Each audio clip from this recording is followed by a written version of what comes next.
글쎄 저 오늘은 그 히잡으로 대표되는데 이슬람의 여성 의복 너무 복잡해요. 사실 뭐 히잡 말고 니캅도 있고 부르카도 있고 사실 지역별로 여러 가지가 다른데 오늘 요거에서 조금 알아보는 시간을 갖도록 하겠습니다.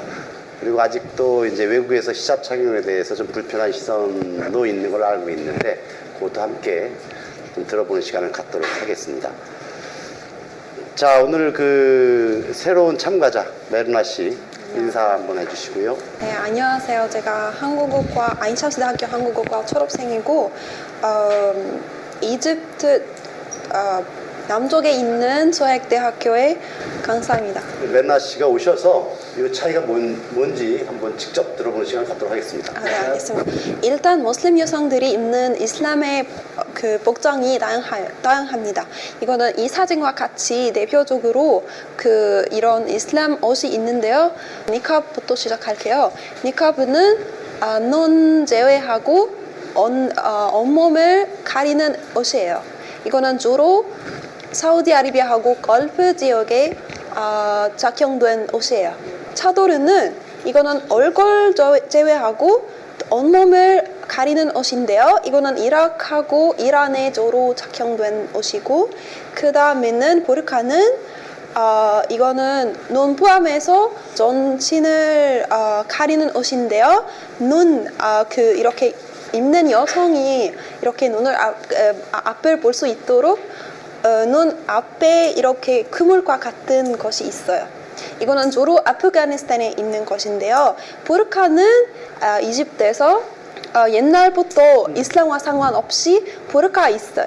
그러니까 여기 보면 사실은 길거리에서 카이로에서 볼 수 있는 부분은 거의 히잡이죠. 네, 히잡이. 이 니캅을 지금 오늘 리엠 씨가 한번 처음으로 이해를 위해서 지금 쓰고 오셨는데 뭐 히잡이냐 니캅이냐 해서 이게 종교적으로 사실 연결이 많이 짓는데 보면 이건 종교하고 또 틀린 것 같기도 해요. 종교가 상관없이. 이거 종교랑 상관없이 전통이라고 생각해야 될 것 같아요. 전통. 그러니까 전통 제껴왔던 어떻게 전통을 보면 종교랑 상관이 없는 네. 뭐 이집트의 복장일 수도 네, 있는 거죠. 문화적인. 근데 이집트도 벌써 지금 보시면 자 히잡이 한 분, 자 저쪽에서 벗으신 분, 자 우리 에스라 씨 있고 여기 메르나 씨 있고 이 한 분만 이제 니캅이 되는 거예요. 그래서 외국 특히 한국 분들도 많이 좀 헷갈려 하는데 자 오늘 니캅 일부러 이 이해를 위해서 오늘 일부러 가져오시고 수고를 해주셨는데 그 리엠 씨한테 그 박수를 한번 쳐드리고 다시 원래대로 돌아가겠습니다. 자 히잡은 앞에서 잠깐 언급을 했는데 결국은 답이 나왔어요. 그죠? 개인의 선택은 집안의 선택이다. 뭐 이런 거지. 개인의 결정이고 집안의 결정이기 때문에 히잡도 하나의 이제 장식용처럼 해서 선택이 뭐 어떤 색깔은 되고 안 되고 이런 것도 이제 없는 거잖아요. 네. 그리고 길게 입는 사람도 있고 이렇게 리함 씨처럼 길게 좀 하는 사람도 있고 저처럼 짧게 하는 사람도 있어요. 뭐. 할 수 있는 어쨌든 보시면은 스타일이 다 다른 거예요. 글씨는 다 달라요. 달라요. 포인트는 달라요. 똑같은데 가리는 건 포인트인데 어떻게 하느냐에 따라 네. 뭐 자유죠. 지금 아야 선생님 같은 경우는 지금 여기에 이렇게 핀 꼬꼬리 했는데 네. 이거 전혀 없어요. 없어요. 네. 제 스타일이에요. 제 스타일이요. 지금 민나 선생님 같은 경우에는 썼다가 안 썼다가 다시 반성을 또 쓸 수도 있는 거고 지금 니엘 선생님은 처음부터 오슬람인데 불구하고 안 썼다고요. 그 이유 한번 들어볼게요. 이렇게 어떤 측면에서 정말 엄격한 성격이에요. 그런데 제가 무엇을 하려면 진짜 이렇게 머릿속에 잘 이해하고 잘 받아들여야 할 수 있는 거예요. 근데 제가 지금 논란 중이에요. 저 마음에 논란이 있어요. 왜냐하면은 어디부터 어디까지 종교이고 어디부터 어디까지 전통인지 아직도 구별 잘 되지는 않아서 아직도 쓸 그런 마음이 없고요. 머리까지 이렇게 곱슬 파마했다고 이렇게 오해하고 싶은데 이게 본인 그냥 머리인 거죠? 보통 네. 사라 선생님도 보통 말이 아 그래요? 난 생머리예요. 지난번에 생머리에서 이렇게 바꿔갖고 파마를 하셨구나 했는데 이게 원래 머리니까 이집트 여성분들이 원래 이렇게 좀 다 있어요. 곱슬 머리. 이런 식도 있고 이런 게 있고. 네. 생머리로 바꿀 수 있는데 제가 닉값 예. 그냥 휴가만 하고 싶은데요. 예, 예. 엄마는 닉값 쓰시는 분인데 네네. 엄마는 진짜 너무 예뻐서 그래서 가끔씩 이집트에서 닉값 쓰는 이유가 너무 예쁜 여자예요. 진짜 이집트 여자들이 그냥 예쁜 여자 있으면 진짜 대박 예뻐요. 우리는 그냥 아프리카인 아니고 유럽인 아니잖아요. 둘 다 믹스하고 있습니다. 예, 그래서 보통 예쁜 여자들이 닉값 쓰고 있어요. 그냥 갈 때마다 계속 남자들이 쳐다보고 있잖아요. 그래서 닉값 쓰고 있습니다. 자기를 그래서 보호하기 위해서. 이건 엄마 닉값 쓰는 이유예요. 아, 그거 이제 다음 주제하고 연결이 되는데, 근데 모마 씨는 엄마를 안 닮았나요?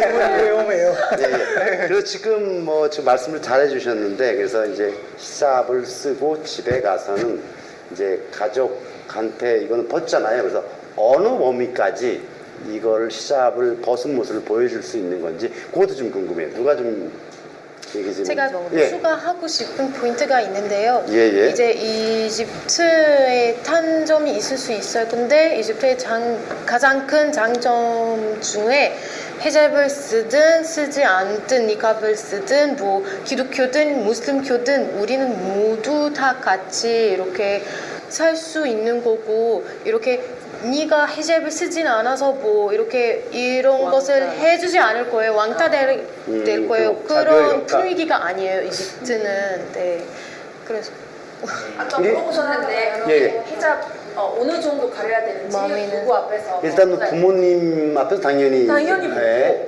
그리고 여자만 히잡 쓰잖아요. 그래서 친오빠 남동생?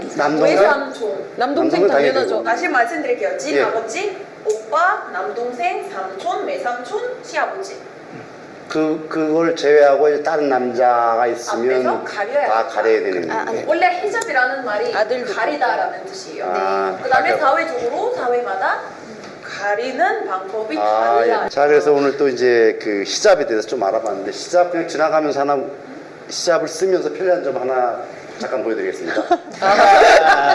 자, 이거 히잡을 쓰는 이 목적은 아닌데, 요즘 현대사회 와서 핸즈프리 대신 쓰는 경우 다시 길거리에서 좀 많이 보게 됩니다. 그래서 우리 에스라 씨가 한번 좀 웃겨나주세요. 예.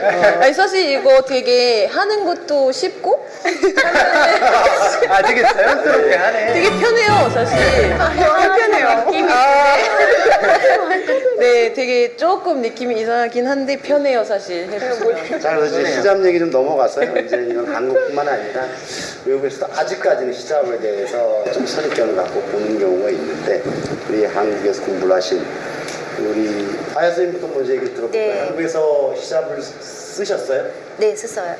근데 그거에 대해서 이렇게 조금 선입견이 있어와 좀 만족해보거나 이런 게 저는 히잡 때문에 많이 힘들었어요, 한국에서. 왜냐하면 주변 시선 때문에 조금 불편했어요. 마음도 무겁고, 뭐 히잡을 보낸다고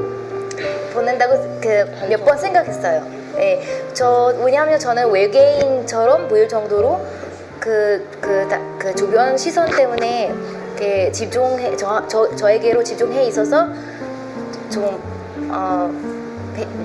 불편했어요. 힘들었어요. 저는 한국에 처음 갔을 때 되게 옛날에 갔었어요. 2008년에 처음 갔었어요. 그때도 어렵고 히잡도 쓰고 있었는데 한국 사람들이 히잡이 뭔지 모를 정도로 너무 신기해하면서 이게 뭐예요? 만지면서 뭐 안 더워요? 벗어 막 이런 식으로 하고 있었는데 막 거부감이라든지 싫어하는 시선이 아예 없었어요. 아, 저는 그냥 몰라서 신기하다. 아예 신기해서. 그다음에 예쁜데 이거 왜 가려요? 머리카락이 어떻게 생겼는지 막 이런 것만 질문하는데 이 정도였다가 그 다음에 혁명 일어나서 무서운 세계 있고 그 다음에 히잡 쓰는 사람이 무슬림이고 무슬림이면 안 좋은 사람이다. 네. 이런 이미지는 어쩔 수 없이 한국만 아니고 세계적으로 다 똑같은 시선이에요. 맞아요. 그래서 그 2011년 이후 한국에 가게 되면 이런 시선밖에 경험할 수 없어요. 네. 다르다는 것은 느낀 것이 아니다. 맞아요. 아, 한국 그거에 굉장히 사람들은- 중요한 얘기예요. 이게 다르다는 거하고 틀리다는 거 완전 틀린. 제가 갈 때는 2012년이었어요. 그때 머리 때문에 역시 겁슬머리. 물을 많이 역시. 곱슬머리 그래서 되게 이렇게 곱슬머리에 대해서 네, 제가 네. 외국인 것을 티가 나잖아요. 그래서 이렇게 지하철을 타거나 버스를 타면은 제가 그때 대구대를 다녔거든요. 대구 사람들은 우리 원래 정이 많았어요. 그래서 그때 뭐 이렇게 지하철을 타면은 아저씨가 막 사진을 찍고 그랬어요. 그것은 단점이었는데 장점도 있었어요. 저도 제가 뭐 쇼핑할 때 그냥 제가 외국인이에요. 맞아요. 깎아주세요. 이런 걸 하게 하면은 깎아주세요. 그래서 무서웠어요. 제가 한 번에는 학교 근처에 아빠랑 길을 건너고 있었는데 옆에 있는 아줌마는 머리를 잡으면서 어머 머리를 당겼어요. 가발인지 아닌지 실제로 확인하시는 거예요. 그래서 이 번만이 아니라 뭐 여러 번 이렇게 당기면서 만지는 경우가 많았어요. 그래도 마음은 이렇게 좋으니까 그냥 네, 괜찮았어요. 괜찮아요. 진짜 우리를 괴롭히를 위해서 하는 거는 아니고 그렇죠. 정말로 신기해서 하는 거예요. 한국에서도 이 남녀 칠세 분석이라고 있습니다. 그래서 옛날에 한국 사회는 보수적이었고 이게 남녀가 7살이 되면 같이 만나지 않는다 해서 이게 얼마나 관련될지 모르겠는데 잠깐 보여드리면 18세기 신윤복 유명한 그 사가인데 월하정인이라고 그때 이 그림 속에 여성분이 얼굴 가리고 있죠. 이게 2008년에 유행했던 한국 드라마인데 장옷이라고 합니다. 역시 한국 사회도 옛날에는 여자 얼굴을 바깥으로 이제 보이지 않으려고 그랬어요. 그래서 집에 있으면 모르겠는데 밖에 나가면서는 이렇게 얼굴 좀 가리고 이런 전통이 있었습니다. 이슬람 여성 의복, 히잡에 대해서 좀 알아보는 시간을 가졌는데요. 여러 가지 뭐 다른 시선이 있을 수 있겠으나 오늘 이 시간을 통해서 이 동영상을 통해서 보여준 모습들을 좀 더 이해를 해주시고 좀 더 다른 문화, 좀 더 다른 사고에 대해서 좀 더 넓은 마음으로 같이 활용하면서 이해했으면 하는 그런 시간이 됐으면 좋겠습니다. 다음 시간에는요 조금 더 편한 주제인데 이집트인의 화장술 이 부분에 대해서 조금 생각을 나눠보는 그런 시간을 갖도록 하겠습니다. 많은 기대해 주시고요. 네. 긴 시간 고생 많으셔서 감사합니다. 감사합니다.